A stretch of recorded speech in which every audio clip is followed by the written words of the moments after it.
విపరీత ప్రతిభాశలేమిటికి ఉర్వీనాద విపరీత ప్రతిభాశలేమిటికి ఉర్వీనాద ఈ పుత్రగాత్ర పరిష్వంగ సుఖంబు సేకునుము ఈ పుత్రగాత్ర పరిష్వంగ సుఖంబు సేకునుము ముక్తాహార కర్పూర సాంద్ర పరాంగ ప్రసరంబు చందనము చంద్ర జ్యోత్స్నయు పుత్రగాత్ర పరిష్వంగమునట్లు జీవులకు హృదయంబే కడున్ సీతమే.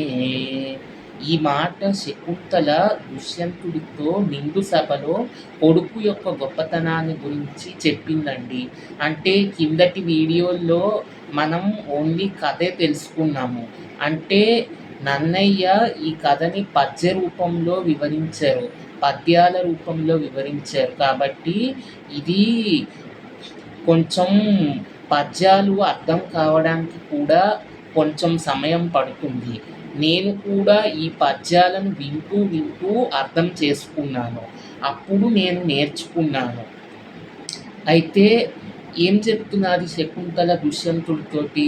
విపరీత ప్రతిభాశలేమిటికి ఉర్వీనాద అంటే, ఓ దుష్యంత మహారాజా, నువ్వు ఎందుకు ఎక్కువగా మాట్లాడుతున్నావు? మూర్ఖుడితో నాకు వాదన అనవసరం అని ఈ విధంగా చెప్పడం ప్రారంభిస్తుంది. ఈ పుత్రగాత్ర పరిష్వంగ సుఖంబు సేకునుము అంటే, ఈ పుత్రుణ్ణి ఎత్తుకోవడంలో ఉన్న ఆనందాన్ని నువ్వు చూడు. తర్వాత కొన్ని పదార్థాలను చెప్తుంది. ముక్తాహార అంటే, ముక్తాహారము అనేటువంటిది ఒకప్పటి కాలంలో అందరూ మెడలో వేసుకునేవారు. రాజుల కాలం నుంచి అది వేసుకునేవారు. కర్పూరము యొక్క వాసన, ఒక దగ్గర కర్పూరాన్ని పెడితే ఆ ప్రాంతమంతా కర్పూరం యొక్క సుగంధ ద్రవ్యము ఎలా పనిచేస్తుందో కర్పూరం కూడా అలానే పనిచేస్తుంది.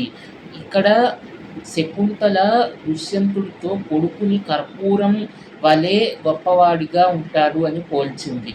కర్పూర సాంద్ర పరాంగ ప్రసరంబు అంటే పుప్పొడి.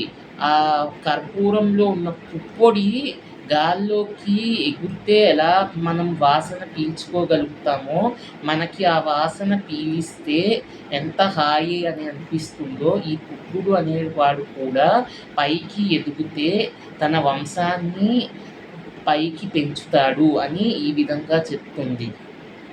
తర్వాత చందనము అంటే, ఎక్కడైనా చిన్న గాయమైతే ఒకప్పటి కాలంలో చందనం రాసేవారు. చందనము చల్లదనానికి పనికొస్తుంది. అంటే ఇప్పుడు ఎక్కడైనా మనకి శరీరానికి గాయమైందనుకోండి, చందనం కానీ పసుపు కానీ రాయండి అని చెప్తూ ఉంటారు. అది చాదస్తంగా కాదు, వాటిలో ఔషధ గుణాలు ఉంటాయి. చందనము చల్లగా ఉంటుంది. తర్వాత చంద్ర జ్యోత్స్నయు అంటే, పున్నమి నాడు మనం ఒక మాట రాత్రిపూట చంద్రుడిని చూస్తే ఆ చంద్రుడి వెన్నెలు మన మీద పడ్డాయనుకోండి, మనకి ఆరోగ్యానికి మంచిది. తర్వాత చెప్తారు ఏంటి అంటే, చంద్రుడి వెన్నెలు యజమాని మీద పడితే ఆ ఇల్లు బాగుపడుతుంది అని చెప్తారు. అందుకే చాలామంది ఇప్పటికీ కూడా పున్నమి నాడు చంద్రుడిని చూడాలి అని ఇంటి పైకి వెళ్ళి చూస్తూ ఉంటారు. అదేమీ తప్పు కాదు.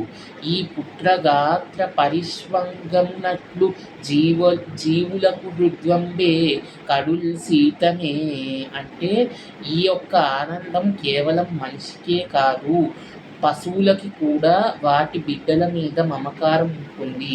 మరి అలాంటి పశువులకి వాటి బిడ్డ మీద మమకారం ఉన్నప్పుడు మరి నీకెందుకు నీ కొడుకు మీద లేదు?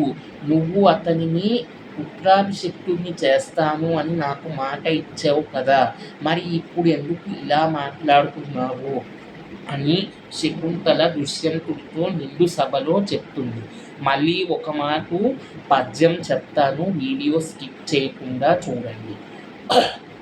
విపరీత ప్రతిభాషలేమిటికి ఉర్వీనాద విపరీత ప్రతిభాషలేమిటికి ఉర్వీనాద ఈ పుత్రగాత్ర పరిష్వంగ సుఖంబు సేకునుము ఈ పుత్రగాత్ర పరిష్వంగ సుఖంబు సేకునుము ముక్తాహార కర్పూర సాంద్ర పరాంగ ప్రసరంబు చందనము చంద్ర జ్యోత్స్నయుము పుత్రగాత్ర పరిష్వంగమునట్లు జీవులకు హృద్యంబే కడున్ శీతమే.